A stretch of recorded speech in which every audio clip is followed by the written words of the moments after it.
Welcome to 3558 2nd Street in Minneapolis. This building is just north of downtown. It is a massive industrial distribution manufacturing building. It's home to International Paper, who has been on the site for many decades. We love this building in our portfolio.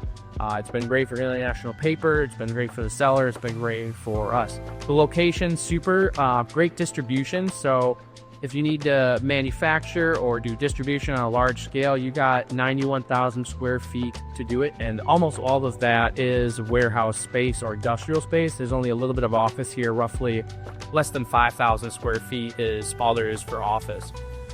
Again, location, you're basically just outside of downtown. So if you need to distribute into downtown, or if you want to get out of downtown quickly, you can easily take 94 out of town. Thanks so much for watching. This is 3558 2nd Street North in Minneapolis.